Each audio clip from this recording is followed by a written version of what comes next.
சகோதரர்களே, அல்லாஹ்வுடைய கிருபையால் நம்முடைய வாழ்க்கையிலே இன்னொரு ரமலானை பெற்றுக்கொள்ளக்கூடிய தௌஃபீக்கை அல்லாஹ் நமக்கு வழங்கி இருக்கிறார். ஒரு முஸ்லிமாக நம்முடைய வாழ்க்கையில ஒரு ரமலான் கிடைப்பதை விட சிறப்பு வேறு எதுவும் இல்லை.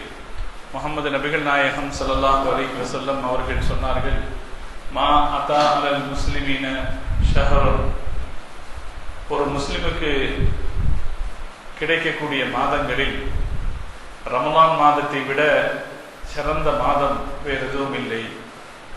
அதே போல ஒரு முனாஃபிக் என்றால் நயவஞ்சகன், வெளிப்படையாக முஸ்லிம் என்று சொல்லிக்கொண்டு உள்ளுக்குள்ளே இஸ்லாமிய வாழ்க்கை இல்லாத நயவஞ்சகனுக்கு ரமலானை விட கெட்ட நாள் வேறு எதுவும் இல்லை என்று பெருமானார் ஸல்லல்லாஹு அலைஹி வஸல்லம் சொன்னார்கள். அப்படி சொல்லிவிட்டு அதற்கான காரணத்தையும் சொன்னார்கள். ஏன் அது முஸ்லிம்களுக்கு மிகச்சிறந்த மாதமாக இருக்கிறது என்று அதற்கு காரணத்தை சொல்லுகிற போது, அவர் அதிலே நிறைய இபாதத் செய்கிறார், நிறைய வணக்க வழிபாடுகளில் ஈடுபடுகிறார், அதற்காக தன்னை அவர் ஆயத்தப்படுத்திக் கொள்கிறார். ஒரு மனிதனுடைய வாழ்க்கையில அல்லாஹ்வை அதிகம் வணங்கி வாழக்கூடிய நாட்கள் தான் அவருக்கு சிறந்த நாட்கள். ஒரு நாள்ல நாம் எவ்வளவு நன்மைகள் செய்தோமோ அந்த நாள் தான் நமக்கு சிறந்த நாள். அந்த வகையில் பார்க்கிற போது நாம் அதிக இபாதத் செய்யக்கூடிய நாட்கள் ரமலானுடைய இந்த நாட்கள். அதனாலே மூமின்களுக்கு கிடைக்கக்கூடிய நாட்கள் மிகச் சிறந்த நாள் என்று முஹம்மது நபி ஸல்லல்லாஹு அலைஹி வஸல்லம் அவர்கள் இந்த நாளை சொன்னார்கள். ஆனால் சோம்பேறிகள், சரியான ஈமானிய வாழ்க்கை இல்லாதவர்கள், மார்க்கத்தின் மீது பற்று இல்லாதவர்கள், நயவஞ்சகர்கள், அவர்களுக்கு இபாதத் என்றாலே கசக்கும். அப்படி இபாதத் என்றாலே அவர்களுக்கு ஒரு தயக்கமும் சுணக்கமும் ஏற்படுகிற போது இது மாதிரியான ஒரு சிறந்த வாய்ப்பை அவர்கள் தவற விடுகிற போது இந்த நாள் அவர்களுடைய வாழ்க்கையில் மிக கெட்ட நாளாக மாறிவிடுகிறது. மூமின்களுக்கு இது மிக நல்ல நாளாகி விடுகிறது, முனாஃபிக்குகளுக்கு இது மிக கெட்ட நாளாகி விடுகிறது என்று பெருமானார் ஸல்லல்லாஹு அலைஹி வஸல்லம் சொன்னார்கள். அல்லாஹ் நமக்கு இந்த மாதத்தை நம்முடைய வாழ்க்கையிலே சிறந்த மாதமாக ஆக்கிய புரிவானாக. நிறைய நன்மைகளை செய்யக்கூடிய தௌஃபீக்கை அல்லாஹ் நமக்கு தந்த புரிவானாக. நம்மால் முடிந்து எவ்வளவு நன்மைகளை நாம் செய்கிறோமோ அந்த நன்மைகளுக்கு சிறந்த கூலியை அல்லாஹ் தந்த புரிவானாக. நம்மையும் நம்முடைய குடும்பத்தாரையும் நம்மை சார்ந்தவர்களையும் இந்த ரமலான் மாதத்திலே அவனுடைய சீதேவிகள் பட்டியலில் அல்லாஹ் சேர்த்த புரிவானாக. இந்த ரமலானை நமக்காக சாட்சி சொல்லக்கூடிய மாதமாக, நமக்கு சார்பாக சாட்சி சொல்லக்கூடிய மாதமாக அல்லாஹ் ஆக்கிய புரிவானாக. இந்த ரமலானிலே துரதிர்ஷ்டவாதிகளாக ஆகிவிடாமல் நம்மையும் நம்மை சார்ந்தவர்களையும் நம்முடைய குடும்பத்தாரையும் அல்லாஹ் பாதுகாத்த புரிவானாக. அருமையானவர்களே, ரமலான் நன்மைகளுக்குரிய ஒரு மாதம் என்கிற போது எவ்வளவுக்கு எவ்வளவு நாம் அதிகம் நன்மைகளை செய்து கொள்ள முடியுமோ அவ்வளவுக்கு அவ்வளவு நன்மைகளை செய்து கொள்வதற்கு நாம் முயற்சி செய்ய வேண்டும். நம்முடைய சராசரி நாட்களில் என்ன செய்வோமோ அதற்கு மேலாக தராவீஹ் தொழுவோம், நோன்பு வைக்கிறோம். இந்த ரெண்டு மாத்திரம்தான் ரமலானிலே நாம் அதிகமாக செய்யக்கூடிய வணக்கம் என்று ஆகிவிடக் கூடாது. நோன்பு கடமை, தராவீஹ் நமக்கு சுன்னத்து. இது ரெண்டு மாத்திரம்தான் நம்ம அதிகமாக செய்கிறோம் என்று ஆகிவிடக் கூடாது. நாம் நம்மளது வசதிகளுக்கு ஏற்பவும் சௌகரியங்களுக்கு ஏற்பவும் இன்னும் அதிகமாக இதில் இபாதத் செய்வதற்கு நாம் ஈடுபட வேண்டும். நம்முடைய முன்னோர்கள் ரமலானை வரவேற்ற விதமே மிக அலாதியான விதத்திலே ரமலானை வரவேற்றிருக்கிறார். ரமலானிலே வேறு எந்த காரியத்திலும் ஈடுபட மாட்டார். நம்முடைய உஸ்தாது ஆரணி கமாலுத்தீன் ஹசரத்னு ஒரு பெரியவங்க இருந்தாங்க. அவங்க என்ன செய்வாங்க, நிறைய சீடர்கள் அவர்களுக்கு இருந்தார்கள். நிறைய அவரிடத்துல பையத்து வாங்கினவங்க நிறைய பேர் இருந்தாங்க. நிறைய பேர் அவரை பார்க்க வந்துகிட்டே இருப்பாங்க. அவர் என்ன செய்வார்னா, ரமலானுக்கு முன்னாடி எல்லாத்தையும் ஒரு தடவை கூப்பிட்டு முசாஃபா செய்துட்டு இன்ஷா அல்லாஹ் ரமலானுக்கு அப்புறம் பார்த்துருக்கலாம் அப்படின்னு சொல்லிடுவார். அதே போல அப்துல் ரஹீம் ராய்பூரி ரஹ்மத்துல்லாஹி அலைஹி அவர்களை பற்றி வரலாறும் அப்படித்தான் வருகிறது. அவங்க நிறைய அவர்களை பார்க்க விசிட்டர்ஸ் வந்துகிட்டே இருப்பாங்க. இப்படி வரக்கூடியவர்களை எல்லாம் ஒரு தடவை ஒன்றாக சேர்த்து ஷாபான் மாசத்தினுடைய கடைசி நாளில் எல்லாத்தையும் ஒன்னா சேர்த்து அவர்களை எல்லாம் முசாஃபஹா செய்துட்டு இன்ஷா அல்லாஹ் இனி நாம ரமலான் பிரிந்த பிறகு பார்க்கலாம் என்று சொல்வார்களாம். ராய்பூரி ரஹ்மத்துல்லாஹி அலைஹி அவருடைய சீடரிடத்துல வரக்கூடிய கடிதங்களை கூட ஒரு பையில் கொடுத்து இந்த பையில் போட்டு வைத்து விடுங்கள்னு சொல்லுவாங்க. இந்த பையில போட்டு வச்சிருங்க, இந்த கடிதங்களை கூட நான் ரமலானுக்கு பிறகு படித்துக் கொடுக்கிறேன் என்பார்களாம். இது நம்முடைய முன்னோர்கள் ரமலானை வரவேற்ற விதம். இமாம் ஷாஃபி ரஹ்மத்துல்லாஹி அலைஹி தொழுகையில் ஓதுவது இல்லாமல் தனியாக 60 குர்ஆன் முடிப்பார்கள் என்று ஹதீஸ்களில் பார்க்கிறோம். இமாம் அபூ ஹனீஃபா ரஹ்மத்துல்லாஹி அலைஹி, கதாதா ரலியல்லாஹு தஆலா அன்ஹு அவங்க சாதாரணமாக வாரத்தில் 7 நாட்களில் ஒரு குர்ஆன் முடிப்பார்கள். ரமலானிலே 3 நாட்களில் ஒரு குர்ஆன் முடிப்பார்கள்.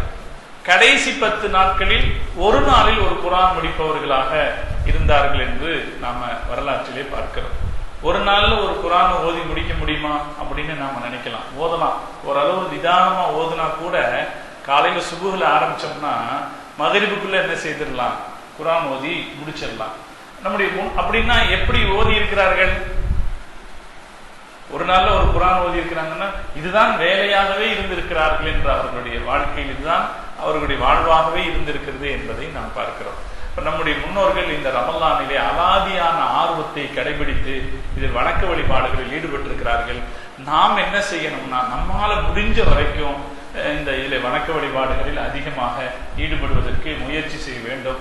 நான் உங்களை ஆரம்பத்திலே கேட்டுக்கொள்கிறேன், தஹஜ்ஜுத் தொழுகைக்கு நாம கொஞ்சம் முக்கியத்துவம் கொடுக்கலாம். சஹருக்கு கொஞ்சம் முன்னாடி எழுந்துட்டோம்னா போதும். ஒரு 20 நிமிஷத்துக்கு முன்னாடி நம்ம எழுந்துட்டா அழகாக ஒரு 8 ரக்காத்தோ அல்லது 12 ரக்காத்தோ நாம் தஹஜ்ஜுத் தொழுது விடலாம். தஹஜ்ஜுதுக்கு கிடைக்கிற நன்மை அது போல வேறு எந்த நன்மையும் கிடையாது. அல்லாஹ்வுடைய இறைநேசர்களாக யார் ஆனார்களோ அவர்கள் அத்தனை பேரும் தஹஜ்ஜுதின் பலனாக இறைநேசர்கள் ஆனார்கள் என்று மார்க்க அறிஞர்கள் சொல்லி காட்டுவார்கள். தஹஜ்ஜுத் என்பது அவ்வளவு அல்லாஹ்வுடைய அருளுக்குரிய ஒரு நேரம், அருளுக்குரிய ஒரு வணக்கம். தஹஜ்ஜுதுடைய நேரம் துஆ கேட்பதற்கு ரொம்ப பொருத்தமான நேரம். யூசுப் அலைஹிஸ்ஸலாத்தினுடைய சகோதரர்கள் யூசுப் அலைஹிஸ்ஸலாத்தை கிணத்துல போட்டாங்க. பிற்காலத்திலே அவங்க திருந்தினாங்க. திருந்திய போது யூசுப் அலைஹிஸ்ஸலாத்திடத்திலே வந்து சொன்னா, அவருடைய தந்தை யாக்கூப் அலைஹிஸ்ஸலாத்திட்ட போய் சொன்னாங்க, இப்படி நாங்க தப்பு செஞ்சுட்டோம், நாங்க அதுக்காக ரொம்ப வருத்தப்படுறோம், நீங்க அல்லாஹ் இடத்துல எங்களுக்காக துஆ செய்யுங்க, பாவ மன்னிப்பு கேளுங்கன்னு கேட்டுக்கிட்டாங்க. யாருக்கிட்ட? தகப்பனார் யாக்கூப் அலைஹிஸ்ஸலாம் கிட்ட. தந்தையாக இருப்பவர் என்ன சொல்லுவாரு? சரிப்பா இன்ஷா அல்லாஹ் அல்லாஹ் உங்க பாவத்தை மன்னிப்பானாக அப்படின்னு சொல்லிடுவாரு. ஆனா யாக்கூப் அலைஹிஸ்ஸலாம் அப்படி சொல்லல. குர்ஆனுடைய வாசகத்தை பார்த்தால் யாக்கூப் அலைஹிஸ்ஸலாம் என்ன சொல்லுகிறார்? நான் கேட்கிறேன், உங்களுக்காக நான் பாவ மன்னிப்பு கேட்பேன் என்று சொல்கிறார். இதோ இப்ப கேட்கிறேன்னு கையேந்தி உடனே கேட்கல, கேட்பேன் என்று சொல்கிறார். திருக்குர்ஆனுடைய விரிவுரையாளர்கள் அதற்கு விளக்கம் சொல்வார்கள். யாக்கூப் அலைஹிஸ்ஸலாம் மகன்களுக்காக உடனே துஆ கேட்காமல் கேட்பேன் என்று ஒதுக்கி வைத்த காரணம் தஹஜ்ஜுதிலே கேட்பதற்காக. நான் தஹஜ்ஜுதுடைய நேரத்திலே அல்லாஹ் இடத்திலே உங்களுக்காக கேட்கிறேன் என்று இந்த துஆவை அவர்கள் தஹஜ்ஜுதுக்கு ஒதுக்கி வைத்தார்கள் என்று திருக்குர்ஆனுடைய விரிவுரையாளர்கள் நமக்கு சொல்லுகிறார்.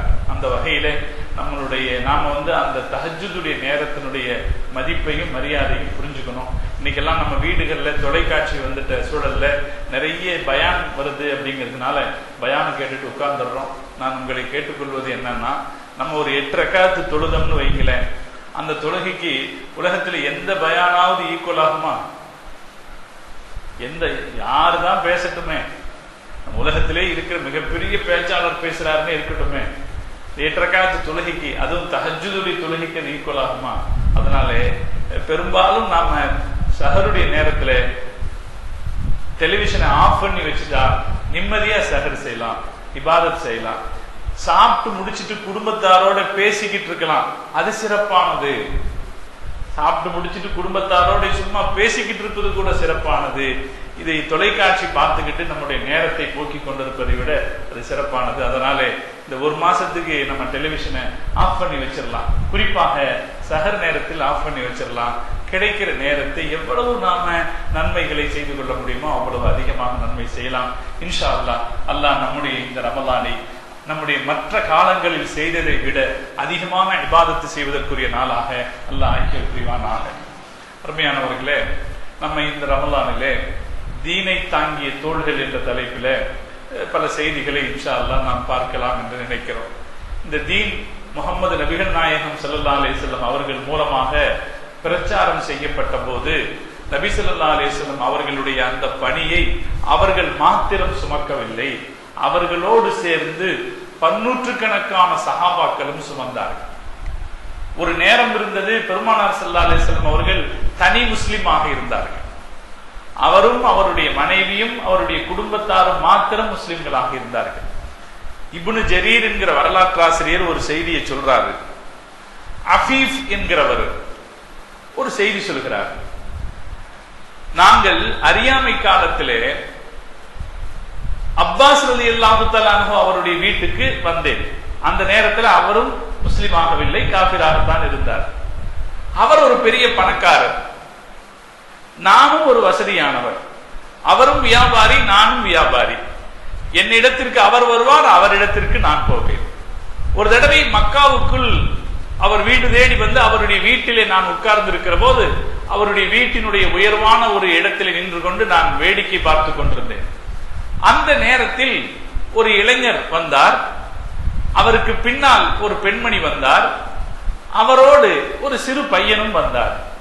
இந்த மூவரும் வந்து காபாவினுடைய முற்றத்தில் மற்றவர்கள் எல்லாம் சிலைகளை வணங்கி கொண்டிருக்கிற போது இவர்கள் தனியாக இந்த காபாவை நோக்கி ஏதோ ஒரு செயல்களை செய்து கொண்டிருந்தார்கள். அப்போது நான் அப்பாஸ் இடத்திலே கேட்டேன், என்ன நடக்கிறது, யார் இவர் என்று கேட்டேன். கேட்டபோது அப்பாஸ் சொன்னார், இவர்தான் முஹம்மது, இது அவருடைய மனைவி ஹதீஜா, அவர்களுடன் இருப்பது அவர்களுடைய பணியாளர் ஸைத் இப்னு ஹாரிதா என்று எனக்கு சொன்னார். இவர்கள் என்ன செய்கிறார்கள் என்று நான் கேட்டேன். அப்படி கேட்டபோது அவர் சொன்னார், இவர் ஒரு புதிதான மார்க்கத்தை பற்றி பிரச்சாரம் செய்கிறார், இதை வணக்கம் என்று அவர் சொல்லுகிறார். இங்கே கடவுள்களாக நாம் வணங்குகிறோமே, இவைகளெல்லாம் கடவுள்கள் அல்ல. அன்ன ரப்பக ரப்புஸ் ஸமாஇ வல் அர்ض், உன்னுடைய கடவுள் என்பவன் வானங்களையும் பூமியையும் படைத்தவன் தான் உன்னுடைய கடவுள்.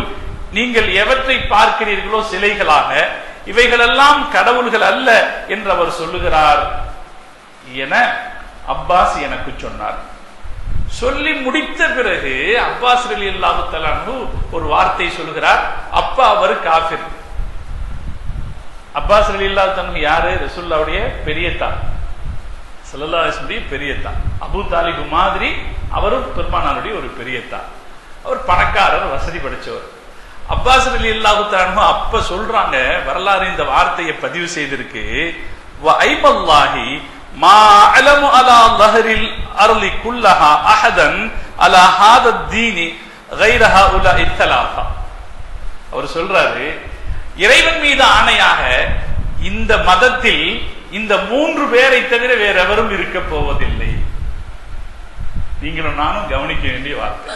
அப்பாஸ் அந்த நேரத்தில் சொல்கிறார்கள், இந்த மத இவர் புதிதான ஒரு மார்க்கத்தை சொல்லுகிறார், இந்த மதத்தில் இந்த 3 பேரை தவிர வேறு எவரும் இருக்க போவதில்லை. யாரு? ரசூல் ஸல்லல்லாஹு அலைஹி வஸல்லம் அவர்கள், ஹதீஜா நாயகி, அவர்களுடைய பணியாளர் ஸைத் இப்னு ஹாரிஸா ரலியல்லாஹு தஆலா. இந்த 3 பேரை தவிர வேறு எவரும் இருக்க போவதில்லை என்று அப்பாஸ் ரலியல்லாஹு தஆலா அவர்கள் சொன்னார்கள். இந்த நிலையில் இருந்த மார்க்கம் தான் பின்னால் இப்படி வளர்ந்தது.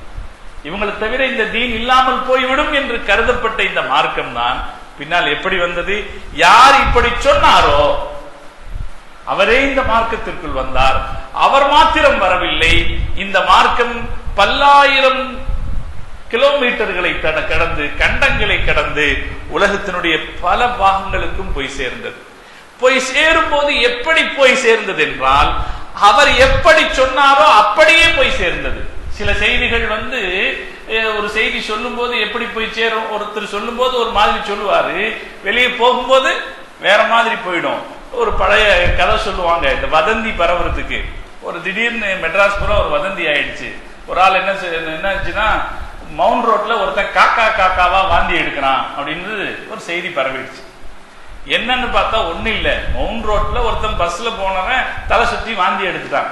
அத ஒரு ஆளு பக்கத்துல சொல்லும் போது வாந்தி எடுத்தான்னு மட்டும் சொல்லாம அவன் கருப்பா வாந்தி எடுத்தான் அப்படின்னு இருக்கான். அடுத்த ஆளு சொல்லும் போது அதுக்கு ஒரு உதாரணம் சேர்த்தி அவன் காக்கா மாதிரி கருப்பா வாந்தி எடுத்தான்னு இருக்கான். இதே அடுத்தவங்கிட்ட போகும்போது அவன் காக்கா மாதிரி கருப்பா வாந்தி எடுத்தான்னு செய்தி எப்படியே கொஞ்சம் கொஞ்சமா பரவி போகும்போது இடையில ஒரு ஆளுக்கு இது ரொம்ப பெருசா தெரிஞ்சது. அதனால அவன் சுருக்கி அவன் காக்கா காக்காவா வாந்தி எடுத்தான்னு சொல்லி செய்தி மாறிட்டதுன்னு சொல்லுவாங்க. சாதாரணமான செய்திகளே இப்படி மாறுகிற போது இறை தூது சார்ந்த செய்திகள் இருக்கே, இது மாதிரி பல மாற்றங்களை சந்தித்திருக்கிறது. ஆனா முஹம்மது ரசூலுல்லாஹி ஸல்லல்லாஹு அலைஹி வஸல்லம் வாழ்க்கையில் இருக்கிற சிறப்பு என்னன்னா, அவங்க என்ன சொன்னாங்களோ அது அப்படியே பல ஆயிரம் மைல்களை கடந்து அப்படியே போய் சேர்ந்திருக்கிறது. பல்லாயிரம் வருஷங்களுக்கு பின்னால் இன்றைக்கும் அப்படி இருக்கிறது. இதற்கு காரணம் யார் என்றால், இந்த மார்க்கத்தை ஸல்லல்லாஹு அலைஹி வஸல்லம் அவர்கள் பிரச்சாரம் செய்த போது அந்த மார்க்கத்தை அப்படியே சுமந்து கொண்டு வந்தார்கள் பன்னூற்றுக்கணக்கான பேர். நாம இந்த வரலாற்றில் அவங்கள தான் பார்க்கிறோம். இந்த தீனை அப்படியே சுமந்து கொண்டு போய் அடுத்த தலைமுறைக்கு வரைக்கும் கொண்டு போய் சேர்த்தவர்களுடைய பட்டியலை தான் இன்ஷா அல்லாஹ் நாம இதில் பார்க்க போறோம். அப்படி இந்த தீனை அப்படியே சுமந்து கொண்டு வந்தவர்கள்ல மிக முக்கியமானவர்கள் முதல்ல இஸ்லாத்துக்கு வந்த 40 பேர். இந்த முதல்ல இஸ்லாத்துக்கு வந்த 40 பேர் அப்படின்னு நம்ம சொல்றதுக்கு காரணம் என்னன்னா, ஒரு ஹதீஸ் வருகிறது சீரத் ஹலபியாவுல. முஸ்லிம்கள் 38 பேராக இருந்த போது அபூபக்கர் சித்தீக் ரலியல்லாஹு தஆலா அன்ஹு அவர்கள் பெருமானாரிடத்திலே சொன்னார்கள், யா ரசூலல்லாஹ், நாம் ஏன் பகிரங்கமாக பிரச்சாரம் செய்யக்கூடாது என்றார். ஸல்லல்லாஹு அலைஹி வஸல்லம் சொன்னார்கள், இன்னா கலீலுன், நாம கொஞ்சம் பேர் தான் இருக்கோம் அப்படின்னாங்க. அவர் உடலை அபூபக்கர் ரலியல்லாஹு அன்ஹு ரொம்ப நிர்பந்தம் பண்ணாங்க. இல்ல ரசூலுல்லாஹ், நம்ம போவோம், போய் பிரச்சாரம் பண்ணுவோம். ஏன் ரகசியமா ஆளாளுக்கு காதுக்குள்ள நாம ஏன் பிரச்சாரம் பண்ணணும், பொதுவாக பிரச்சாரம் பண்ணுவோமேன்னு சொன்னாங்க. ஸல்லல்லாஹு அலைஹி வஸல்லம் அவர்கள் அவருடைய நிர்பந்தத்தின் பேரில் மக்காவுக்கு வந்தார்கள், காபாவுக்கு வந்தார்கள். காபாவிலே எல்லோரும் சூழ்ந்து உட்கார்ந்தார்கள். முதல் கூட்டம், இஸ்லாத்தில் முதல் கூட்டம் சஹாபாக்கள் இவர்கள் எல்லாம் சூழ்ந்து உட்கார்ந்தார்கள். அப்ப மொத்தம் 38 பேர் இருந்தார்கள். அபூபக்கர் சித்தீக் ரலியல்லாஹு தஆலா அன்ஹு பயான் செய்தாங்க. அவ்வளவு ஹதீபின் ஃபில் இஸ்லாம், இஸ்லாத்திலே பயான் செய்தவர் அபூபக்கர் சித்தீக் ரலியல்லாஹு தஆலா. அவங்க பயான் செய்தாங்க. அவர் எந்திரிச்சு, இந்த அல்லாஹ்வுடைய மார்க்கம், மக்களே எல்லோரும் அல்லாஹ்வை மாத்திரம் வணங்குங்கள், சிலைகளை வணங்காதீர்கள் அப்படின்னு பயான் செய்த உடனே அங்கிருந்த மக்காவுடைய குறைஷிகள் ஒன்று திரண்டு எல்லோரையும் சகட்டு மேனிக்கு அடிச்சாங்க. அபூபக்கர் சித்தீக் ரலியல்லாஹு தஆலா அவர்களை காலாலே உதைத்தார்கள். பலரும் அபூபக்கர் சித்தீக் ரலியல்லாஹு தஆலா அவர்களை காலால் உதைத்தார்கள். பெருமாள் அபூபக்கர் சித்தீக் ரலியல்லாஹு தஆலா அவர்களை உத்துபா என்றவன் அவன் வச்சிருந்த 2 செருப்பு, அதுவும் நல்ல கனமான செருப்பாலேயே அடிச்சான். அவனுடைய செருப்படி தாங்க முடியாமல் உடலெல்லாம் காயப்பட்டு அபூபக்கர் சித்தீக் ரலியல்லாஹு தஆலா மயங்கி விழுந்தார்கள். முஸ்லிம் சஹாபாக்கள் எல்லாம் பிரிந்து போய்விட்டார்கள். இவங்க 38 பேராக இருக்கிற போது இது நடக்கிறது. இது நடந்த கொஞ்ச நேரத்தில் ஹம்சா ரலியல்லாஹு தஆலா அன்ஹு, அப்ப இஸ்லாத்துக்கு வரல அவரு, அவருடைய வேலைக்கார பெண்மணி ஒரு இடத்திலே உட்கார்ந்து இருக்கிறார். அபூ ஜஹல் அந்த இடத்துக்கு வர்றான். வந்தவன் இந்த நிகழ்ச்சியின் மீது உண்டான கோபத்தின் காரணத்தினாலே ரசூல் ஸல்லல்லாஹு அலைஹி வஸல்லம் அவர்களை மிக கெட்ட வார்த்தைகளில் திட்டுகிறார். ஏன்னா இந்த இடத்திலேயும் கூட பெருமானாருக்கு அடி உழுகல, ரசூல் ஸல்லல்லாஹு அலைஹி வஸல்லம் அவர்களுக்கு ஒன்னும் ஆகல, அவரோடு இருந்த தோழர்களுக்கும் சித்தீக் நாயகத்துக்கு தான் காயம் ஏற்பட்டது. இந்த கோவத்தை வார்த்தையால தீர்த்துக்கிட்டான் அபூ ஜஹல், கெட்ட வார்த்தையில திட்டினான். இதை கேட்டது ஹம்சா ரலியல்லாஹு தஆலா அன்ஹுடைய அடிமை பெண் இதை கேட்டாங்க. ஹம்சா ரலியல்லாஹு அன்ஹு கொஞ்ச நேரத்துல அந்த பக்கம் வந்தாங்க. வந்த இடத்துல உங்களுடைய பெரியத்தா மகனை இன்னென்ன மாதிரி ஒரு அபூ ஜஹல் திட்டினார்னு சொன்னார். இதை கேட்ட உடனே ஹம்சா ரலியல்லாஹு அன்ஹுக்கு கோபம் வந்தது. அல்லாஹ் எப்படி இஸ்லாத்துக்குள்ள கொண்டு வர்றான் பாருங்க. சகோதரருடைய மகனை மோசமா திட்டாருன்னு உடனே ஹம்சா ரலியல்லாஹு அன்ஹுக்கு கோபம் வந்துச்சு. நேர காபாவுக்கு வந்தாங்க. அபூ ஜஹல் உட்கார்ந்துட்டு இருந்தான். அவன் முன்னால நின்றுட்டு அவனை சத்தம் போட்டு திட்டி, நீ என்னுடைய சகோதரருடைய மகனை நீ திட்டியா, நான் அந்த மார்க்கத்திற்கு துணையாக இருப்பேன், நான் அந்த மார்க்கத்தை தழுவுவேன் என்று சொல்லி ஹம்சா ரலியல்லாஹு அன்ஹு அவர்கள் 39வது நபராக இஸ்லாத்தை ஏற்றார்கள். ஹம்சா ரலியல்லாஹு அன்ஹுக்கு பின்னாலே பெருமானார் ஸல்லல்லாஹு அலைஹி வஸல்லம் அவர்களை ஒழிப்பது என்று தீர்மானம் செய்து, யார் முஹம்மதை கொல்கிறீர்களோ அவர்களுக்கு 100 ஒட்டகை தரப்போவதாக அபூ ஜஹல் அறிவித்தான். அந்த 100 ஒட்டகையினுடைய பரிசை பெறுவதற்காக உருவிய வாளை எடுத்துக்கொண்டு கிளம்பினார்கள் ஹஸ்ரத் உமர் இப்னு ஹத்தாப் ரலியல்லாஹு அன்ஹு. அல்லாஹ் அவருடைய வாழ்க்கை போக்கை மாற்றினான். உமர் ரலியல்லாஹு அன்ஹு அவர்கள் பெருமானாரை சந்தித்து இஸ்லாத்தை ஏற்றுக்கொண்டார்கள். அவர் 40வது நபராக இஸ்லாத்தை ஏற்றுக்கொண்டார். இப்படி ஹதீஸ் எதுல வருது? பல ஹதீஸ் நூல்களிலும் இந்த செய்தி வருகிறது, சீரத் ஹலபியாவிலும் வருகிறது. அதனாலே நான் இந்த முதல் 40 பேர் என்ற தகவலை எடுத்துக்கிட்டேன். ஆனா உண்மையில வரலாற்றை தேடி பார்த்தோம் என்றால் உமர் ரலியல்லாஹு தஆலா அவர்களை 40வது நபராக வரலாற்று ஆய்வாளர்கள் பலரும் சொன்னாலும் கூட எப்படி கருதப்படுறாங்கன்னா, ஒரு குடும்ப தலைவர் இஸ்லாத்தை ஏற்றுக்கொண்டிருப்பார், அவரை ஒரு ஆளாக கருதி இருப்பார். அவருடைய குடும்பத்தில் இருக்கிற மற்றவர்களும் இஸ்லாத்தை தழுவி இருப்பார்கள். அதை கணக்கில் எடுத்துக்கொள்ளாமல் இவரை ஒரு ஆளாக மாத்திரம் கருதுகிற போது அந்த பட்டியலில் உமர் ரலியல்லாஹு தஆலா அவர்கள் 40வது நபராக வருகிறார்கள். இல்லை என்று பார்த்தோம் என்றால், யதார்த்தத்தில் பார்த்தோம் என்றால் உமர் ரலியல்லாஹு தஆலா அவர்கள் 40வது நபர் அல்ல. அதையும் தாண்டி பல முஸ்லிம்களுக்கு பிறகுதான் உமர் ரலியல்லாஹு தஆலா அவர்கள் இஸ்லாத்திற்கு வருகிறார்கள். ஆனாலும் ஒரு ஹதீஸ் அப்படி இருந்த காரணத்தினாலே முதல் 40 பேர் என்ற பட்டியலை நாம் எடுத்துக் கொள்கிறோம். முஹம்மது ஸல்லல்லாஹு அலைஹி வஸல்லம் அவர்களை முதலாவதாக ஏற்றுக்கொண்டது ஹதீஜா ரலியல்லாஹு தஆலா. ரசூல் ஸல்லல்லாஹு அலைஹி வஸல்லம் அவர்களை இரண்டாவதாக ஏற்றுக்கொண்டது அலி இப்னு அபி தாலிப் ரலியல்லாஹு தஆலா. மூன்றாவதாக ஏற்றுக்கொண்டது பெருமானார் ஸல்லல்லாஹு அலைஹி வஸல்லம் அவர்களுடைய பணியாளர் ஸைத் இப்னு ஹாரிஸா ரலியல்லாஹு தஆலா அவர்கள்.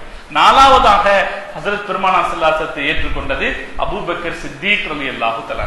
இதுல இந்த இடையில சொன்னமே 2 பேர் அலி ரலியல்லாஹு தஆலா அவங்களும் ஸைத் இப்னு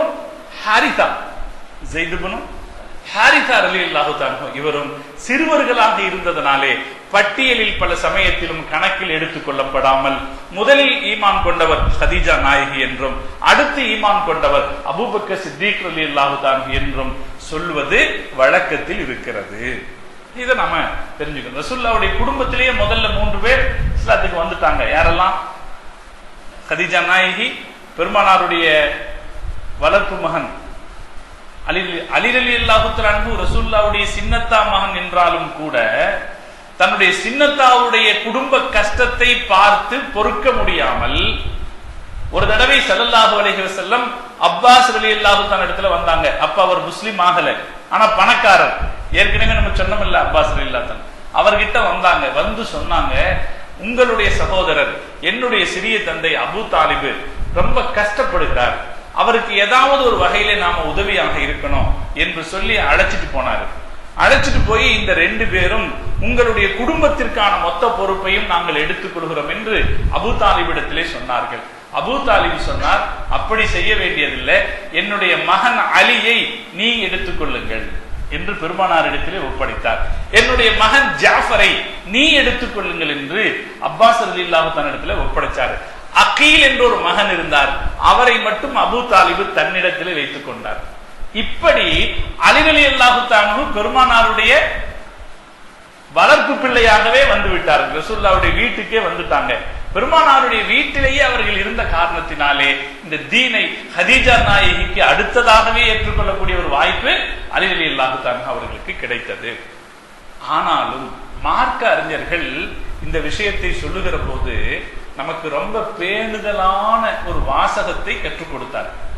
முதல்ல இஸ்லாத்துக்கு வந்தவங்க யாரு அப்படின்றத பத்தி சொல்லுகிற போது மார்க்க அறிஞர்கள் ஒரு பேணுதலான வாசகத்தை கற்றுக் கொடுத்தாங்க. அபூ ஹனீஃபா ரஹ்மத்துல்லாஹி அலைஹி சொன்னாங்க, நீங்கள் இதை பற்றி வெளியே பேசுகிற போது இப்படி சொல்லிவிடுங்கள். எப்படின்னா, ஆண்களில் முதலாவதாக இஸ்லாத்திற்கு வந்தவர் அபூபக்கர் சித்தீக் ரலியல்லாஹு தஆலா அன்ஹு, பெண்களில் முதலாவதாக இஸ்லாத்திற்கு வந்தவர் ஹதீஜத்துல் குப்ரா ரலியல்லாஹு தஆலா அன்ஹா, சிறுவர்களில் முதலாவதாக இஸ்லாத்திற்கு வந்தவர் அலி இப்னு அபி தாலிப் ரலியல்லாஹு அன்ஹு, அடிமைகளில் முதலாவதாக இஸ்லாத்திற்கு வந்தவர் ஸைத் இப்னு ஹாரிஸா ரலியல்லாஹு தஆலா அன்ஹு என்று சொல்லுங்கள் என்று ஒரு நடைமுறையை நமக்கு அபூ ஹனீஃபா ரஹ்மத்துல்லாஹி அலைஹி அவர்கள் கற்றுக் கொடுத்தார்கள். அதனாலே நாம இனி இப்படித்தான் நம்ம பயன்படுத்தணும். இஸ்லாத்துக்கு முதல்ல வந்தது யார் என்று கேட்டா ஒரு பெயரை சொல்லாமல் இப்படி என்ன செய்யணும், பிரிச்சு சொல்லணும். இப்படி சொன்னதற்கு பின்னால் பல காரணங்கள் இருக்கிறது. ஏன் அவங்க இப்படி சொன்னாங்க என்று சொன்னால் அதற்கு பின்னால் பல காரணங்கள் இருக்கிறது. அந்த காரணங்களுக்குள்ளே நாம போக வேண்டிய தேவையில்லை. இவர்கள் இப்படி சொல்லிக் கொடுத்தார்கள் என்பதை மாத்திரம் நாம் விளங்கிக் கொள்ள வேண்டும். ஹசரத் அபூபக்கர் சித்திக் ரலியல்லாஹு தஆலா அன்ஹு எப்ப இஸ்லாத்துக்கு வந்தாங்களோ அவங்களுக்கு இருக்கிற சிறப்பு என்னன்னா, அன்றைக்கு சாயந்தரமே அவங்களுடைய நண்பர்கள் எல்லாத்தையும் கூப்பிட்டுட்டு வந்துட்டாங்க. அன்றைக்கே கூட்டிட்டு வந்தாங்க. எப்ப ரசூல் ஸல்லல்லாஹு அலைஹி வஸல்லம் அவர்கள் நபித்துவ பிரச்சாரத்தை தொடங்கினார்களோ அன்றைக்கே அபூபக்கர் சித்திக் ரலியல்லாஹு தஆலா அவர்கள் பலரையும் கூட்டிட்டு வந்தாங்க. அவங்க கூட்டிட்டு வந்த ஆள் தான் உஸ்மான் இப்னு அஃபான் ரலியல்லாஹு தஆலா அன்ஹு, அப்துர் ரஹ்மான் இப்னு அவுஃப் ரலியல்லாஹு தஆலா அன்ஹு, சஅத் இப்னு அபி வக்காஸ். சொல்லுங்களேன் ரலியல்லாஹு அன்ஹு. சஅத் இப்னு சாதாரண ஆட்களா இவங்க? மாஷா அல்லாஹ். இன்னைக்கு நம்ம எல்லாம் இப்படி வெள்ளை வெள்ளையமா இருக்கிறதுனாலே காரணம் யாரு தான்? இப்படி சுத்தமான ஒரு இடத்துல உட்கார்ந்துருக்கோம். இந்த மாதிரி ஒரு புனிதம் எங்கே இருக்கிறது? ஒரு இஸ்லாமிய வாழ்க்கையை போல உன்னதமான வாழ்க்கை, உயர்தரமான வாழ்க்கை எங்கே இருக்கிறது? இப்படி ஒரு வாழ்க்கையை எங்கேயோ 1000 மைல்களுக்கு அப்பால் இருக்கிறவங்களுக்கு நமக்கு அல்லாஹ் கொடுத்துருக்கிறானே. நம்ம வாழ்க்கையில நம்ம மதுனா என்னன்னு பார்த்திருக்க மாட்டோமே. நமக்கு கெட்ட செயல்களும் தீய செயல்களும் தெரியாத ஒரு வாழ்க்கையை எல்லாம் நமக்கு கொடுத்துருக்கானே. எவ்வளவு உன்னதமான சகோதரத்துவத்தையும் சமத்துவத்தையும் எல்லாம் நமக்கு கொடுத்துருக்கான். இதெல்லாம் யாராலே கிடைத்தது? இந்த சஹாபாக்களால் தானே கிடைச்சது. அதனால தான் நம்ம என்ன செய்யணும், நான் வேணுமென்று தான் இந்த தலைப்பையே தேர்ந்தெடுத்தேன். இந்த தலைமுறைக்கு அவங்க மேல இருக்கிற மரியாதை கொஞ்சம் கொஞ்சமா குறைஞ்சிக்கிட்டு வருது. அவங்க எல்லாம் தேவையில்லாதவர்கள் என்பது போல நினைக்கிற ஒரு மனோநிலை நம்முடைய தலைமுறையில உருவாகி கொண்டிருக்கு. அவர்கள் எவ்வளவு தேவை என்பதை சுட்டி காட்டுவதற்காகத்தான் நாம் இந்த தலைப்பையை தேர்ந்தெடுத்தோம். அதனால என்ன செய்யலாம், நான் இப்ப இன்ஷா அல்லாஹ் கிட்டத்தட்ட 50 சஹாபாக்கள் பேர் படிக்க போறேன். 50 சஹாபாக்களுக்கு நீங்க என்னன்னு சொல்லுங்க. நம்ம என்னதான் செஞ்சிட முடியும் அவங்களுக்கு? வேற ஏதாவது அன்பளிப்பு கிஃப்ட் நம்ம கொடுத்துட முடியுமா? அதனால பேரை கேட்கிற போது ரலியல்லாஹு அன்ஹுன்னு சொல்லுவோம். அதன் வழியாக அல்லாஹ் நம்முடைய ஈமானிய வாழ்க்கையை வெளிச்சமானதாக ஆக்கி வைப்பானா. இப்ப அபூபக்கர் சித்திக் ரலியல்லாஹு தஆலா அவர்கள் இஸ்லாத்திற்கு அழைத்து வந்தது உஸ்மான் இப்னு அஃபான் ரலியல்லாஹு தஆலா அன்ஹு, அப்துர் ரஹ்மான் இப்னு அவுஃப் ரலியல்லாஹு தஆலா அன்ஹு, சஅத் இப்னு அபி வக்காஸ் ரலியல்லாஹு தஆலா அன்ஹு, ஜுபைர் இப்னு அல்-அவாம் ரலியல்லாஹு தஆலா அன்ஹு, தல்ஹத் இப்னு உபைதுல்லாஹ் ரலியல்லாஹு தஆலா அன்ஹு. இவர்கள் எல்லாம் இந்த எத்தனை பேரு? இந்த 5 பேர் அன்னைக்கே கூட்டிட்டு வந்துட்டாங்க இஸ்லாத்திற்கு. ஒரு நட்புக்கான உயர்தரமான இலக்கணம் அது. ஒரு நன்மையை ஒரு நண்பர் பெற்றுக்கொண்டு விட்டார் என்றால் அவர் தன்னை சார்ந்தவர்களை அதற்குள்ளே கொண்டு வந்து விட வேண்டும். அதுதான் சிறந்த நட்புக்கான இலக்கணம். அது மாதிரி அவர் சொல்றதை கேட்டுட்டு மற்றவங்க வந்துடணும்.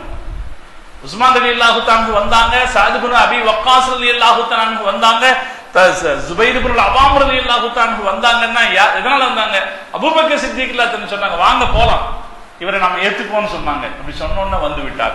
இதற்கு பிறகு இவர்கள் 5 பேருக்கு பிறகு, அதாவது இந்த 5 பேர் அபூபக்கர் சித்திக் ரலியல்லாஹு தஆலா அவர்கள் இஸ்லாத்திற்கு கொண்டு வந்த இவர்களுக்கு பிறகு அடுத்து இஸ்லாத்திற்கு வந்தார் அபூ உபைதா ரலியல்லாஹு தஆலா. அபூ உபைதா இப்னு ஆமிர் இப்னு ஜர்ராஹ் ரலியல்லாஹு தஆலா, உபைதா இப்னு அல்-ஹாரிஸ் ரலியல்லாஹு தஆலா, சயீத் இப்னு ஸைத் இப்னு அம்ர் ரலியல்லாஹு தஆலா, இப்னு நுஃபைல் இப்னு அப்துல் உஸ்ஸா ரலியல்லாஹு தஆலா. இந்த இப்னு நுஃபைல் இருக்கிறாரே, இவரு ஏற்கனவே சிலை வணக்கத்தை விட்டு விலகி சிலைகளை வணங்க கூடாது என்று சிலை வணக்கத்திற்கு எதிராக பிரச்சாரம் செய்துகிட்டு இருந்தவர். அப்போவே அல்லாஹ் ஒருவனைத்தான், உருவமற்ற இறைவனைத்தான் வணங்குவேன் என்று இருந்தவர். அப்படி ஒரு மார்க்கம் இருக்கிறதா என்று அவர் ஊர் ஊராக போய் தேடி பார்த்தார். அவர் சொல்றாரு, நான் சிரியாவுக்கு போனேன், அது மாதிரி வேற பல ஊர்களுக்கு போனேன். கடைசியாக நான் ஒரு ஊரிலே ஒரு பாதிரியாரை சந்தித்த போது, உன்னுடைய நீ தேடுகிற மார்க்கத்தை போதிக்கிற ஒரு நபி உங்க ஊர்ல போய் பிறந்திருக்காரு, நீ அங்க போய் என்று திருப்பி அனுப்பிச்சார். அந்த வார்த்தையை கேட்டு அவர் திரும்பி வந்து கொண்டிருக்கிற வழியில ஒரு இடத்துல பெருமானார் ஸல்லல்லாஹு அலைஹி வஸல்லம் அவர்களையும் ஸைத் இப்னு ஹாரிஸா ரலியல்லாஹு தஆலா சந்திக்கிறார். ரசூலுல்லாஹி அவருடைய பணியாளரையும் சந்திக்கிறார். அந்த இடத்திலே அவர்களுக்கு பேச்சுவார்த்தை நடக்கிறது. பெருமானாரை நபி என்று தெரிந்து கொள்கிறார். இவர் சொல்வதுதான் நாம் எதிர்பார்த்த மார்க்கம் என்று நினைத்து ரசூல் ஸல்லல்லாஹு அலைஹி வஸல்லம் ஏற்றுக்கொண்டார் இப்னு நுஃபைல். அதே போல அப்துல்லாஹ் இப்னு மஸ்ஊத் ரலியல்லாஹு தஆலா அவர்கள், அம்மார் இப்னு யாசிர் ரலியல்லாஹு, இதெல்லாம் இந்த வரிசைப்படி இஸ்லாத்தை ஏற்றுக்கொண்டவர்கள். அதே போல அபூ சலமத் இப்னு அப்துல் அஸத் ரலியல்லாஹு தஆலா அவர்கள், அர்கம் இப்னு அர்கம் ரலியல்லாஹு தஆலா அவர்கள், உஸ்மான் இப்னு மத்ஊன் ரலியல்லாஹு தஆலா அவர்கள், அஸ்மா பின்த் அபி பக்கர் சித்திக் ரலியல்லாஹு தஆலா, ரசூலுல்லாஹ்வுடைய மகள் அபூபக்கர் சித்திக் ரலியல்லாஹுடைய மகள் அஸ்மா அம்மா அவர்கள், ஹப்பாப் இப்னு ஹரத் ரலியல்லாஹு தஆலா அவர்கள், உமைர் இப்னு அபி வக்காஸ் ரலியல்லாஹு தஆலா அவர்கள், மஸ்ஊத் இப்னு ரபிஆ, சலீத் இப்னு அம்ர் ரலியல்லாஹு தஆலா அவர்கள், ஐயாஷ் இப்னு அபி ரபிஆ, அதே போல அஸ்மா பின்த் சலாமா, ஹுனைஸ் இப்னு ஹுதாஃபா, ஆமிர் இப்னு ரபியா சொல்றீங்களா ரலியல்லாஹு, Amir Ibn Rabia, Abdullah Ibn Jahsh, Jafar Ibn Abi Talib, Asma bint Umais, Hatib Ibn al Harith, Fatima bint al Mujallal, Hattab, Fakiha, Mamar Ibn al Harith, Saib Ibn Uthman, Muttalib Ibn Azhar, Ramla bint Abi Awf, Naham Ibn Naim, Amir Ibn Suhaira, Khalid Ibn Saad, Umaima bint Khalaf, Hatab Ibn Amr, Abu Hudhaifa Ibn Utba Ibn Rabia, Abu Hudhaifa Ibn Utba Ibn Rabia. ரசூலுல்லாஹ்வுடைய எதிரிகள்ல மூணாவது எதிரி உத்பா, மூணாவது எதிரி. அவருடைய மகன் Abu Hudhaifa பெருமானாரை ஏற்றுக்கொண்ட முதல் 40 பேர்கள்ல ஒருத்தர். அவருடைய மகன் அபூ ஹுதைஃபா ரசூலுல்லாஹ்வை ஏற்றுக்கொண்ட முதல் 40 பேர்ல ஒருத்தர். அபூ ஹுதைஃபத் இப்னு உத்பத் இப்னு ரபிஆ, வாக்கித் இப்னு அப்துல்லாஹ், ஹலீஃப் இப்னு பனி அதி, ஹாலித், ஆமிர், ஆக்கில், இயாஸ், சுஹைப் இப்னு சினான் ரலியல்லாஹு அன்ஹு, அபூ தர் ரலியல்லாஹு அன்ஹு, அபூ நஜீஹ் ரலியல்லாஹு அன்ஹு. மொத்தம் கணக்கெடுத்தோம்னா கிட்டத்தட்ட இவர்கள் 50 பேர் வருகிறார்கள். நான் சொன்ன இதுல அவங்க மனைவிமார்களுடைய பெயர்களை எல்லாம் நான் சேர்த்திருக்கிறேன். இப்ப 40 பேர் என்று சொன்னாலும் இந்த 50 பேர்கள் இஸ்லாத்தை ஆரம்பமாக தழுவியவர்கள், மற்றவர்களுக்கெல்லாம் முன்னதாக இஸ்லாத்தை தழுவியவர்கள். பெருமானார் ஸல்லல்லாஹு அலைஹி வஸல்லம் அவர்களை ஹம்ஸா ரலியல்லாஹு தஆலா அன்ஹு அவர்களும் உமர் ரலியல்லாஹு தஆலா அன்ஹு அவர்களும் இஸ்லாத்திற்கு வருவதற்கு முன்னால் இஸ்லாத்தை தழுவியவர்கள் இவர்கள். அப்படி இஸ்லாமை தழுவிய போது அவர்கள் எதிர்கொண்ட சிரமங்களும் தொல்லைகளும் கொஞ்ச நெஞ்சம் அல்ல. எவ்வளவு சிரமங்களை சந்தித்தார்கள் என்பதை 2 உதாரணங்களை மட்டும் நான் உங்களுக்கு எடுத்து சொல்றேன். இவர்கள் சந்தித்த சிரமங்கள் எந்த அளவுக்கு இருந்தது அப்படிங்கிறதுக்கான உதாரணமாக. ஒன்று, நமக்கு எல்லாம் தெரிந்த உதாரணம், யாசிர் ரலியல்லாஹு தஆலா அன்ஹுடைய குடும்பம். நம்ம ஞாபகத்தில் வைக்க வேண்டியது யாசிர் ரலியல்லாஹு தஆலாவுடைய குடும்பம். அவருடைய மகன் அம்மார் இளைஞர் ஸல்லல்லாஹு அலைஹி வஸல்லம் அவர்களை ஒரு கூட்டத்தில் உட்கார்ந்து இருக்காரு. அவரோடு ஒத்த இளைஞர்களுடைய கூட்டத்தில் உட்கார்ந்து இருக்கும் போது முஹம்மது இப்படி சொல்கிறாராம், ஒரு இறைவனைத்தான் வணங்க வேண்டும், இந்த சிலைகளை எல்லாம் வணங்க கூடாது என்று முஹம்மது சொல்கிறாராம் என்று அவருடைய நண்பர்கள் பேசிக் கொள்கிறார்கள். பேசிக்கொண்ட உடனே சொன்னது யாருன்னு இவர் கேட்கிறார். முஹம்மது சொன்னாரா? அப்படியானால் அது நல்லது, நான் அவருடைய மார்க்கத்தை ஏற்க போகிறேன்னு நண்பர்களோடு பேசிக்கிட்டு இருந்தவரு அப்படியே எந்திரிச்சு பெருமானார் ஸல்லல்லாஹு அலைஹி வஸல்லம் அவர்களை தேடி வர்றாரு. ரசூல் ஸல்லல்லாஹு அலைஹி வஸல்லம் அவர்கள் அப்போது அர்கம் ரலியல்லாஹு தஆலாவுடைய வீட்டிலே தங்கி இருந்தார்கள். அதுதான் இஸ்லாத்தின் வீடாக இருந்தது. இது எப்பன்னா நபித்துவம் பெற்ற 6வது வருஷத்தில், நபித்துவம் பெற்ற 6வது வருஷத்தில் தான் ஸல்லல்லாஹு அலைஹி வஸல்லம் அவர்கள் அர்கம் ரலியல்லாஹு தஆலாவுடைய வீட்டுக்குள்ள போயிருந்தாங்க. அங்க இருக்க ஆரம்பிச்சாங்க. அர்கம் ரலியல்லாஹு தஆலாவுடைய வீட்டை தேடியவர் வர்றாரு. வாசலிலே சுஹைப் இப்னு சினான் ரலியல்லாஹு தஆலா நின்னுட்டு இருக்காரு. அவரும் இளைஞர். வந்து கேக்குறாங்க, எதுக்கு வந்திருக்கீங்க? இவர் 2 பாத்துக்கிறாங்க. எதுக்கு வந்திருக்கீங்க? நான் முஹம்மதை சந்தித்து அவருடைய மார்க்கத்தை ஏற்பதற்காக வந்திருக்கிறேன். அவர் ஏற்கனவே நிற்கிறார். அப்படின்னா நானும் அதற்காகத்தான் வந்திருக்கிறேன். 2 பேருமாக கதவை தட்டி உள்ளே சென்றார்கள். ஸல்லல்லாஹு அலைஹி வஸல்லம் அவர்களை பார்த்தார்கள். பெருமானார் ஸல்லல்லாஹு அலைஹி வஸல்லம் அவர்களை சந்தித்து இஸ்லாத்தை ஏற்றுக்கொண்டார்கள். அம்மார் ரலியல்லாஹு தஆலா இளைஞர், 20 வயதுக்கு உட்பட்ட ஒரு இளைஞர். இஸ்லாத்தை ஏற்றுக்கொண்ட பிறகு நேராக தன் வீட்டுக்கு வர்றாரு. வீட்டுக்கு வந்து அவருடைய தாயாரிடத்திலேயும் தந்தை இடத்திலேயும் பேசுகிறார். அவருடைய தாயார் யாசிர் ரலியல்லாஹு தஆலா, அவருடைய தந்தை யாசிர் ரலியல்லாஹு தஆலா, அவருடைய தாயார் சுமையா அம்மையார். 2 பேர்த்துக்கிட்டையும் சொல்றாரு, நான் முஹம்மது ஸல்லல்லாஹு அலைஹி வஸல்லம் பார்த்தேன், அவர் சொல்லக்கூடிய கருத்துக்கள் நல்லா இருந்துச்சு, நான் அதை ஏற்றுக்கொண்டேன் என்கிறார். ஏற்றுக்கொண்டேன் என்று சொன்ன உடனே தாயும் தந்தையும் சொல்கிறார்கள், மகனே எங்களை நீ ஏன் விட்டு விட்டாய், எங்களையும் நீ அழைத்து செல் என்கிறார்கள். உடனே தாயையும் தந்தையும் அழைத்துக் கொண்டு ஸல்லல்லாஹு அலைஹி வஸல்லம் இடத்துல வந்தாரு. யாசிர் ரலியல்லாஹு தஆலா அவர்களும் இஸ்லாத்துக்கு வந்துட்டாங்க. அவங்களுடைய தாயார் சுமையா அம்மாவும் இஸ்லாத்துக்கு வந்துட்டாங்க. என்ன பிரச்சனைனா, இவர்கள் மக்காவை பூர்வீகமாக கொண்டவர்கள் அல்ல, இவங்க எல்லாம் வெளியூர்காரங்க. இவங்களுடைய தகப்பனார் யாசிர் அவருடைய தம்பி, காணாமல் போன தம்பியை தேடி வந்தார். அந்த காலத்துல திடீர்னு ஆளுக்கு காணாம போயிருவாங்களா இல்லையா? அப்படி காணாமல் போன தம்பியை தேடி வந்தவரு மக்காவுக்கு வந்தாரு. மக்காவுக்கு வந்தா மக்காவிலையும் கிடைக்கல. அவர் மட்டும் வரல, அவருடைய சகோதரர்கள் 3 பேர்த்தோட வந்தாரு. மக்காவிலையும் கிடைக்கல. அவருடைய மற்ற 2 சகோதரர்கள் எங்க ஊருக்கு போறோம்னு திரும்பி போயிட்டாங்க. யாசிர் ரலியல்லாஹு தஆலா மட்டும் மக்காலேயே இருந்துகிட்டார். அந்த காலத்து நடைமுறை என்னன்னா, ஒரு ஊர்ல போய் வெளியூர்காரர்கள் தங்குவதாக இருந்தால் அந்த ஊரில் இருக்கிற பெரிய குடும்பம் ஏதாவது ஒன்று அவர்களுக்கு பாதுகாப்புக்கு பொறுப்பேற்றுக் கொள்ள வேண்டும். பாதுகாப்புக்கு பொறுப்பேற்றுக்கணும். அப்ப மஹ்சூம் என்கிற குடும்பத்தை சார்ந்த அபூ ஹுதைஃபாங்கிறவரு இவங்களுக்கு பாதுகாப்புக்கு பொறுப்பேற்றுக்கிட்டாரு. அப்ப இவர் மக்காவிலேயே வாழ்ந்தாலும் கூட மஹ்சூம்களுக்கு கட்டுப்பட்டவர் தான். யாசிர் ரலியல்லாஹு தஆலா அன்ஹு அவர்களும் அவருடைய குடும்பமும் இஸ்லாத்திற்கு வந்து விட்டதுன்னு தெரிஞ்ச உடனே அபூ ஜஹல் மஹ்சூமுடைய இந்த குடும்பத்தினுடைய தலைவர்களை அணுகி, என்ன உங்களுடைய ஆட்கள் இப்படி இஸ்லாத்துக்கு போயிட்டாங்களாமே, விட்டுட்டீங்களா அவர்களை என்று கேட்கிறார். தூண்டி விடுறாரு. தூண்டி விட்டதிலிருந்து அவர்களுக்கு வேதனை ஆரம்பிக்கிறது. தினசரி அவர்களை அழைத்து போவாங்க. அங்க இருக்கிற ரமலான்ங்கிற இடத்துக்கு அழைச்சிட்டு போவாங்க. அங்க போய் அடிப்பார்கள். கையில் வைத்திருக்கிற சாட்டையால் அடிப்பார்கள். கல்லை எடுத்து வீசுவார்கள். தொடர்ந்து அவர்களுக்கு தொல்லை கொடுத்தார்கள். முகம்மதை விட்டு விடுங்கள், நம்முடைய கடவுள்களை பாராட்டுங்கள் என்று சொல்லி தொல்லை கொடுத்து கொண்டே இருந்தார்கள். அவர்களுடைய அடி தாங்க முடியாமல் யாசிர் இறந்து போனார். யாசிர் ரலியல்லாஹு தஆலா அவர்கள் இறந்து போனார்கள். அடியை பொறுக்க முடியாம, சித்திரவதை பொறுக்க முடியாம யாசிர் ரலியல்லாஹு தஆலா அவர்கள் இறந்து போனார்கள். அவர் இறந்து போனதை பார்த்து, கணவர் இறந்து போனதை பார்த்து தாங்க முடியாமல் கடுமையான வார்த்தைகளை பேசிட்டாங்க சுமையா அம்மா. சுமையா அம்மா பேசின வார்த்தைகளை கொண்டு பொறுத்து கொள்ளாத அபூ ஜஹல் பக்கத்தில் இருந்த ஒரு நீளமான ஈட்டியை எடுத்து சுமையா அம்மாவுடைய மர்மஸ்தானத்திலே பாய்ச்சி அவரை கொலை செய்தார். இஸ்லாத்திற்காக முதல் ஷஹீதானவர்கள் சுமையா அம்மா. தந்தையும் தாயும் கொல்லப்படுவதை கண்ணாலே பார்த்தார்கள் அம்மா ரலியல்லாஹு தஆலா. இவங்களுக்கு தினசரி சித்திரவதை நடக்கும். இவங்க சித்திரவதை செய்யப்படுறாங்கிறத ஸல்லல்லாஹு அலைஹி வஸல்லம் தெரிஞ்சுக்குவாங்க.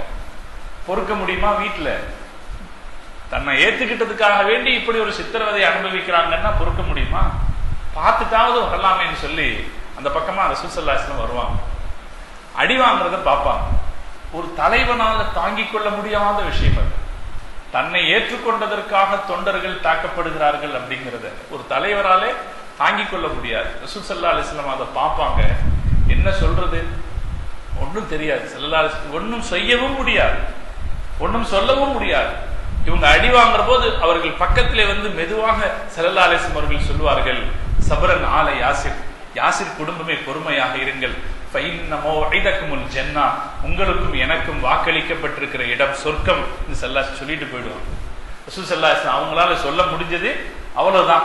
உங்களுக்கு எனக்கு சொர்க்கம் என்று நீங்களும் நானும் சந்திக்கிற இடம் சொர்க்கம் தான் ஸல்லல்லாஹு அலைஹி வஸல்லம் அவர்கள் சொல்லிவிட்டு போய்விடுவார். ஒண்ணுமே செய்ய முடியல.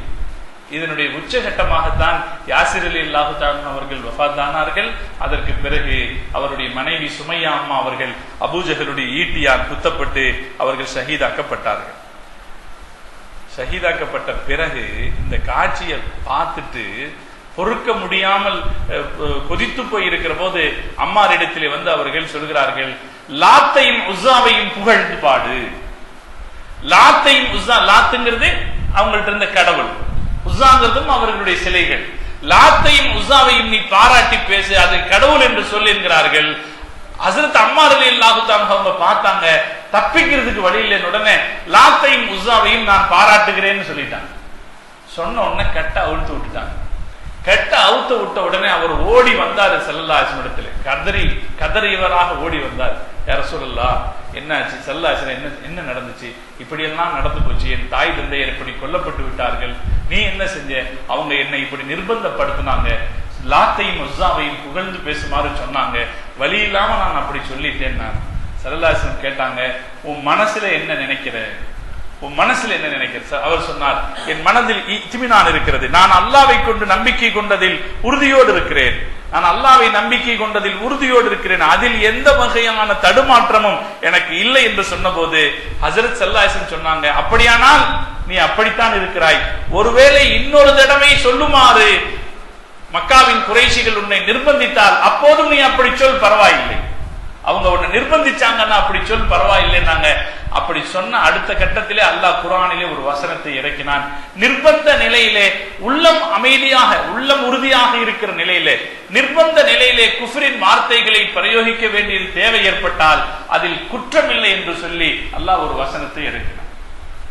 அம்மார் இப்னு யாசிர் ரலியல்லாஹு தஆலா அப்படி இஸ்லாத்துக்கு வந்தார். பெருமான் அந்த தீனை ஏற்றுக்கொண்டதற்காக, லா இலாஹ இல்லல்லாஹ் சொன்னதற்காக இவ்வளவு கொடுமையை சந்திச்சாரு. தகப்பனார் தன் கண் முன்னால் இறப்பதை பார்த்தாரு, தாயார் கொல்லப்படுவதை பார்த்தார். இந்த அம்மார் இப்னு யாசிர் ரலியல்லாஹு தன்னுடைய வாழ்க்கையில கடைசி வரைக்கும் இந்த தீனை அவர் தன் தோளிலே சுமந்துகிட்டே இருந்தார்.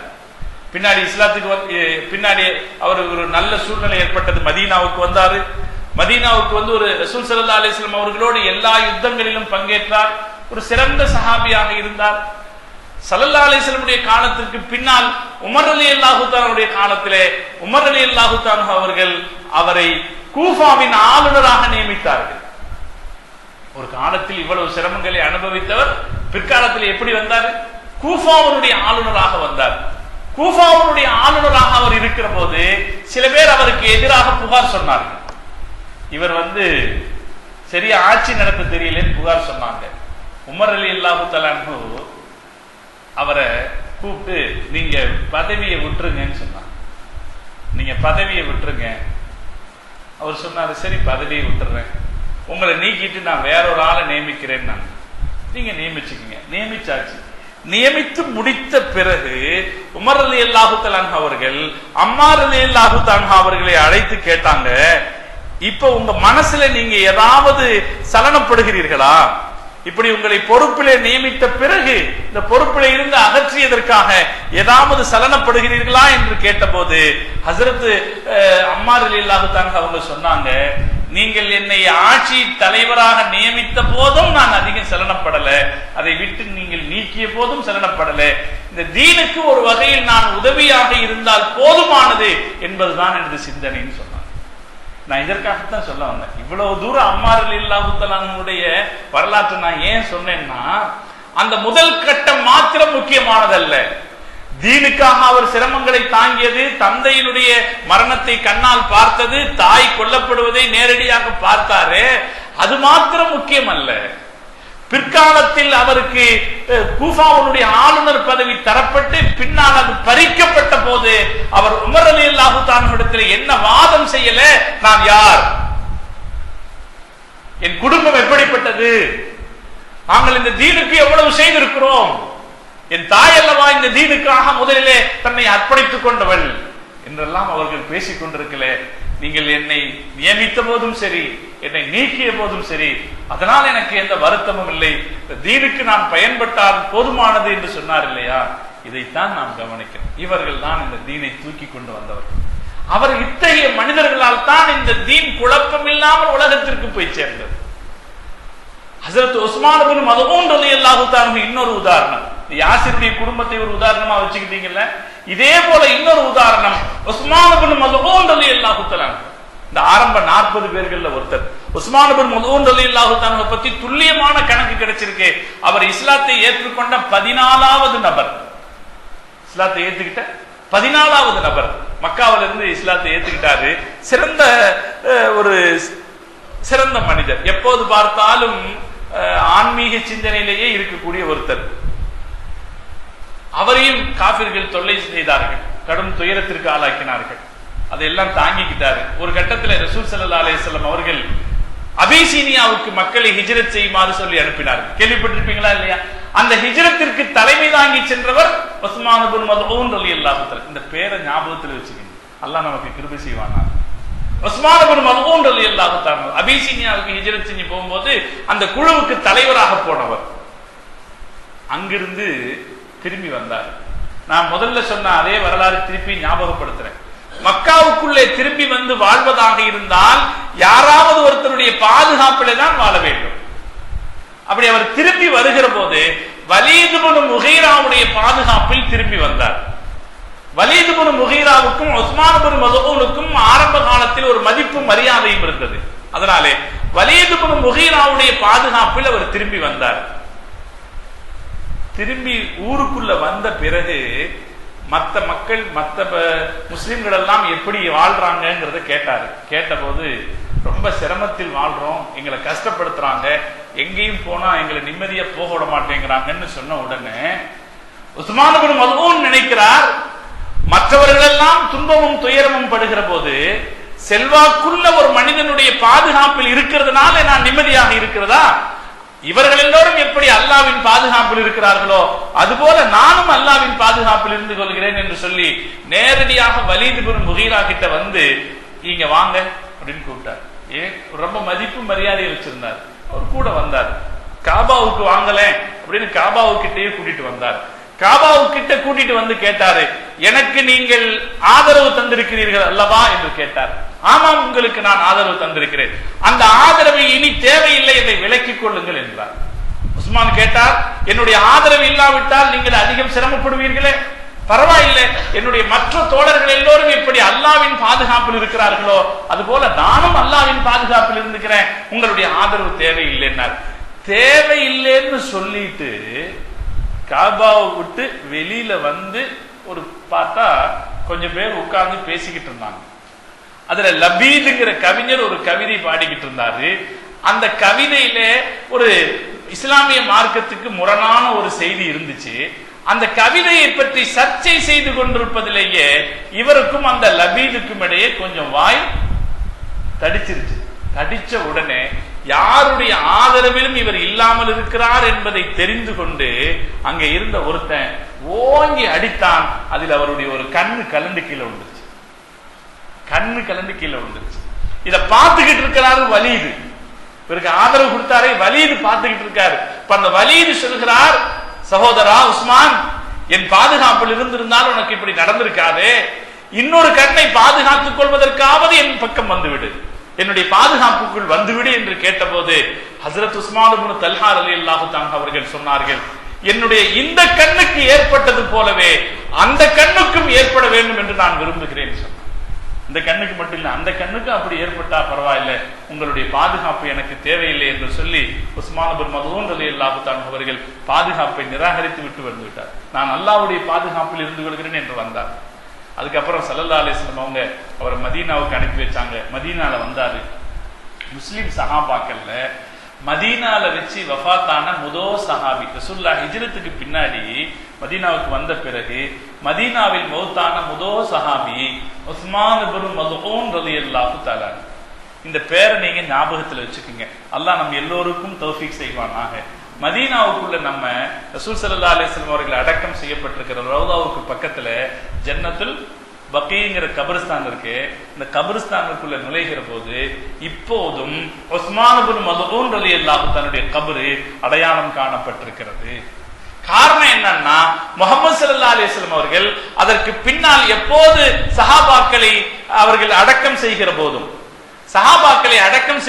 ஸல்லல்லாஹு அலைஹி வஸல்லம் அவங்க சொல்லுவாங்க, நீங்கள் உஸ்மான் இப்னு மல்ஊனோடு சேர்ந்து கொள்ளுங்கள். தன்னுடைய மகள் ஸைனப் ரலியல்லாஹு தஆலா அன்ஹா வஃபாத்தாகி அவர்களை அடக்கம், தன்னுடைய மகள் ருக்கையா ரலியல்லாஹு தஆலா அன்ஹா அவர்கள் வஃபாத்தாகி அவர்களை ஜன்னத்துல் பகீயிலே அடக்கம் செய்கிற போது ரசூல் ஸல்லல்லாஹு அலைஹி வஸல்லம் சொன்னாங்க, இல்ஹகீ பி உஸ்மான் இப்னு மல்ஊன், உஸ்மான் இப்னு மல்ஊனோடு போய் நீங்களும் சேர்ந்து கொள்ளுங்கள்னு ஸல்லல்லாஹு அலைஹி வஸல்லம் அனுப்பி வைத்தார். இன்னைக்கும் அதனால உஸ்மான் இப்னு மல்ஊன் ரலியல்லாஹு தன்னுடைய கபரு தனி அடையாளத்தோடு இருக்கிறது. நம்ம இவரையும் பார்க்கிறோம். என்னன்னா, லா இலாஹ இல்லல்லாஹ் சொன்னதற்காக வேண்டி எவ்வளவு சிரமங்களை அனுபவித்தார். இது மாதிரி ஒவ்வொருத்தரும் இந்த 40 பேர்ல ஒவ்வொருத்தருடைய வரலாற்றிலேயும் தாளாத துயரங்களையும் துன்பங்களையும் தாங்கி கொண்டு தீனை அவர்கள் கொண்டு போய் சேர்த்தார்கள். அதற்காக எந்த பலாபலனையும் அவர்கள் எதிர்பார்க்கவில்லை. இந்த தீனை நாங்க கொண்டு வரோமே, அதுக்காக எங்களுக்கு இவ்வளவு வேணும் என்று எந்த பலாபலனையும் பெயரையும் அவர்கள் எதிர்பார்க்கல. இவர்கள் இந்த தீனை கொண்டு போய் சேர்த்த காரணத்தால் தான் நாமெல்லாம் இன்றைக்கு முஸ்லிம்களாக இருக்கிறோம். இந்த இது இன்னும் இருக்கு. இந்த 40 பேர்ல நினைவு கூறப்பட வேண்டியவர்கள் இன்னும் நிறைய பேர் இருக்காங்க. ஆனாலும் கூட நேரம் கருதி நான் இந்த 2 பேரை மட்டும் உங்களுக்கு சொல்றேன். ஞாபகத்துல வைப்போம். நான் சொல்றது என்ன, ஞாபகத்துல வைப்போம். இந்த ரமலான்ல கொஞ்ச நேரம் நம்ம ஒரு பயான் கேட்கிறோம்னா கூட இந்த பயானை ஏதோ கேட்டுட்டு போனோம்னு நினைக்க வேணாம். ஞாபகத்துல வைப்போம். இந்த செய்திகள் நம்முடைய ஈமானிய வாழ்க்கைக்கு உதவிகரமாக இருக்கும். அல்லாஹ் ஜல்ல ஜலாலுஹு மிகப்பெரிய அர்ப்பணிப்பின் வாயிலாக இந்த தீனை நம் பக்கம் கொண்டு போய் சேர்த்திருக்கிறார்.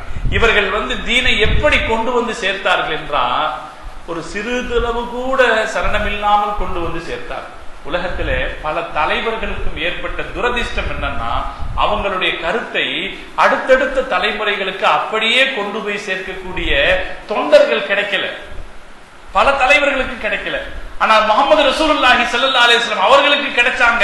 அவங்களுடைய கருத்தை அப்படியே கொண்டு போய் சேர்த்த தலைவர்கள். உஹது யுத்தத்துல ஸல்லல்லாஹு அலைஹி வஸல்லம் அவர்கள் கொல்லப்பட்டு விட்டார்கள் அப்படின்னு செய்தி கேட்ட உடனே சஹாபாக்கள் அவங்கவங்க நிலை குலைந்து போய் யுத்த களத்தை விட்டு திரும்பி ஓடிக்கிட்டு இருந்தாங்க.